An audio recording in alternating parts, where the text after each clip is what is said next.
Welcome to Cinemophile, where we bring you the best in independent, documentary, and foreign films, and we talk to the people who made them. I'm your host, Mike Caspar, and you can find out more about the program by going to cinemophilepod.com.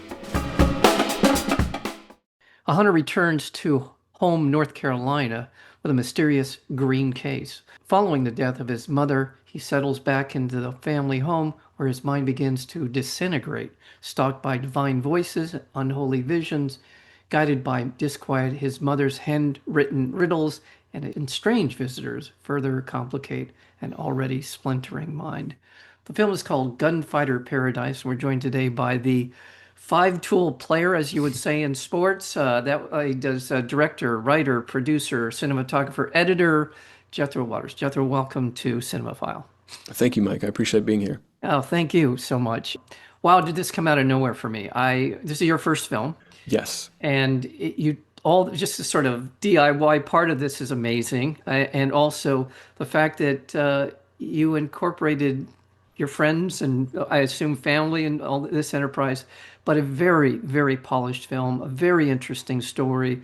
There's a lot to unpack in the way the story is told and the references and the socio-political implications of what I think the film is about. It's just pretty darn remarkable. So what inspired Gunfighter Paradise? What really inspired it is just kind of a lived experience. I grew up in the South. I was born in Austin, Texas. I had kind of a city experience until I was 11. Then we moved to very rural North Carolina, and it was kind of baked into a very Southern conservative Christian ideology until my mid-teens, when I started to kind of open my barn doors a little bit and see the world a little bit wider.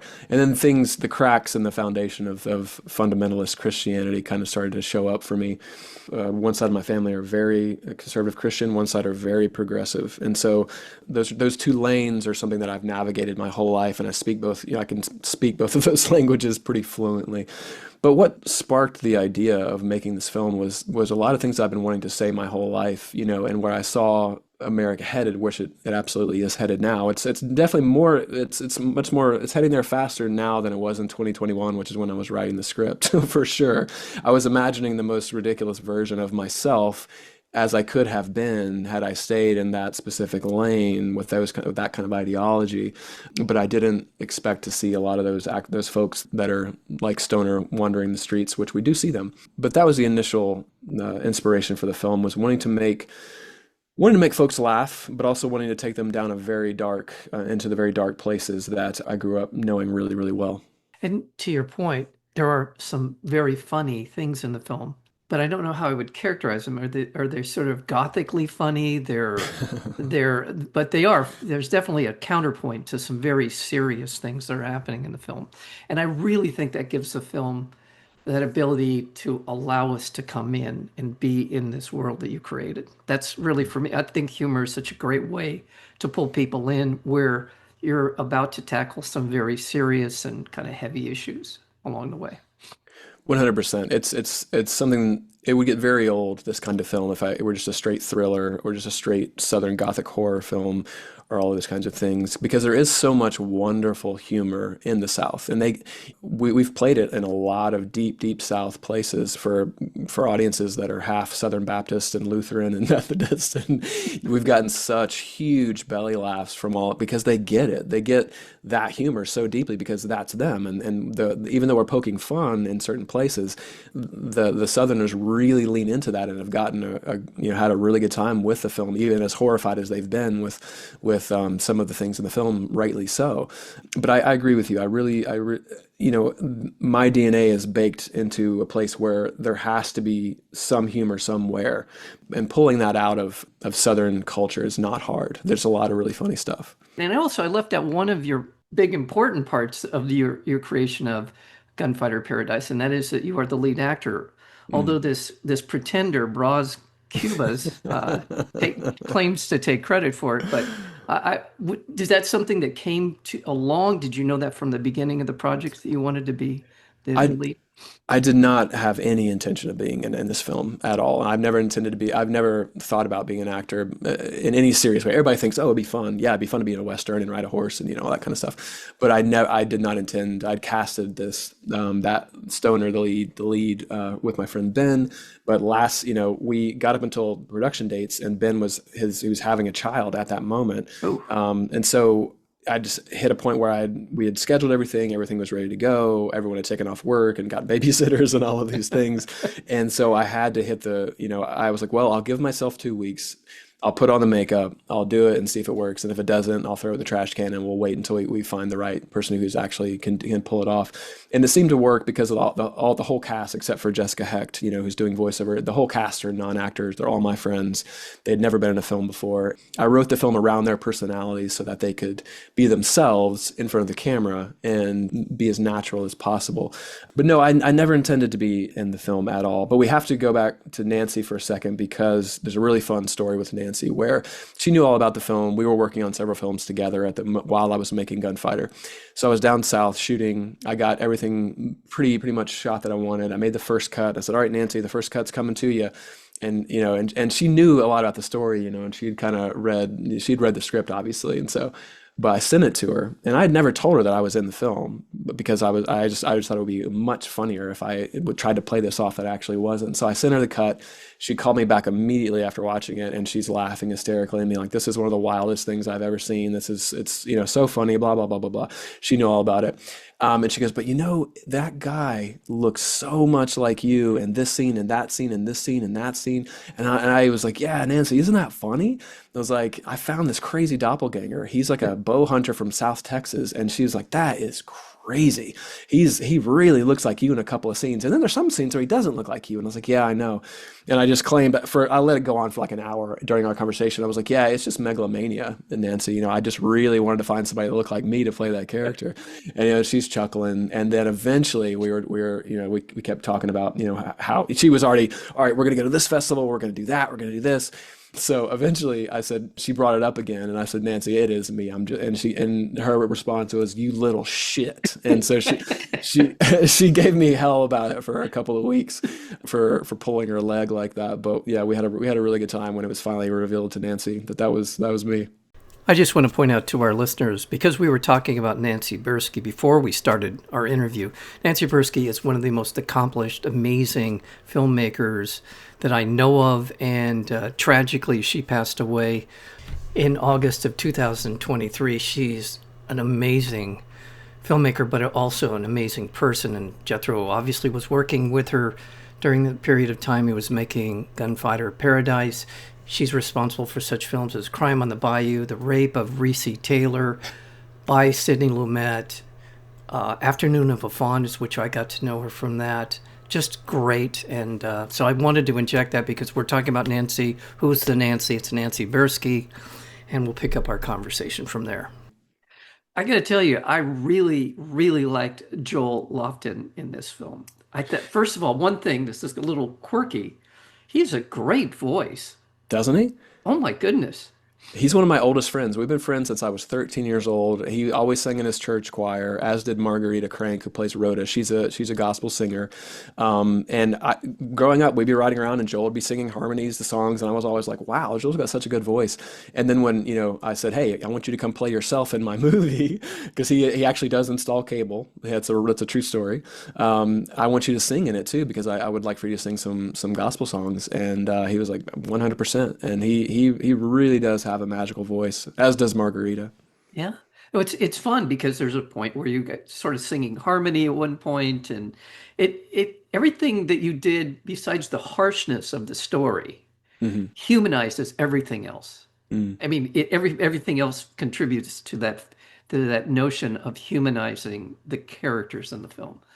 And even though it does have some dark turns, I do want to quickly remind our listeners we're speaking with Jethro Waters, and he is the director, writer, producer, editor, cinematographer, and lead actor in a terrific film called Gunfighter Paradise. It's opening on February 27th. What I don't know is where it's opening on the 27th.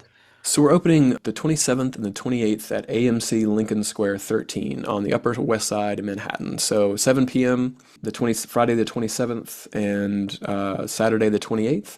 And then from there we go to Lamley Theaters in Glendale, March 6th through the 12th. We don't know the show times just yet, but it will be playing in LA at Lamley Glendale from March 6th through the 12th. Fantastic. So you will be out here. I'm on the West Coast. One of the other things about this story, and we touched on it at the beginning of our conversation, which is kind of the trajectory of where I will call the two Americas seem to be Mm, headed. mm, And in this mix of evangelicalism and fairly harsh political realities, and your mother's voice and the riddles and the things that take us into the biblical references, which I appreciated again because they are uplifting. The mm, passages that, or at least the puzzle, ends up being in her voice a very uplifting message. right. And so this is not a screed against religion. It is, in fact, just sort of there are different multiple sides to all of these different elements in the film. And two things about the filmmaking part of it. Did a great job of the cinematography. You were shooting in darkness and different kind of lighting situations. You were outside, inside. But I really appreciate the sound design in this film. I thought the sound was just really effective in the film. Thank you so much. And that's a lot to do with Brian Black, my good friend and longtime collaborator and, my musical partner on the film. He's so excellent. And we really talked about, how to send the sound over the top to make it really to stand out. That was something we really spent a lot of time working on, was making sure that the sound design was way up there and in front. That way you really feel it, because sound is just such an overlooked part. And I feel like the real magicians in cinema, there's a lot of magic that happens with the writing and the directing, and the cinematography and the editing and the acting and the production design, especially all the things.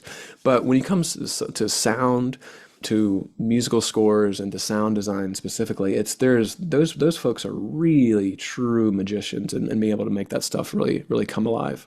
That's something, especially because I've done so many different films and so many kinds of films, so many genres, particularly in the sort of this realm of the element of fear is in this Mm, film.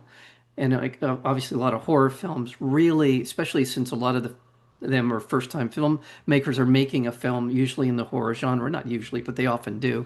hmm And that's where it really kind of struck me as I've over the years just how they really seem to understand that in when you're making a horror film that if you don't get the sound right, it's going to be an uphill slog to make it work.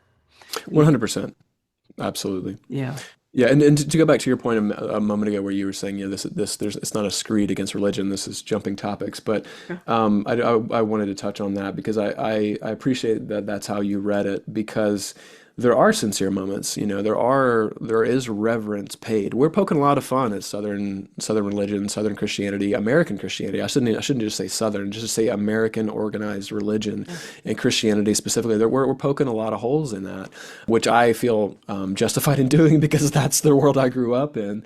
But I also want, I do like that a lot of people who've come to see it, who are very religious, have also been very appreciative that there is reverence paid in the passages that we're looking at inside the Bible for the riddles and to the songs that are being sung on screen. We're not making fun of that. We're not making fun of people who are religious or feel spiritual connection. We're not making fun of that. It's the corporatization and the business and the fear-based part of keeping folks locked into religion that we're really after.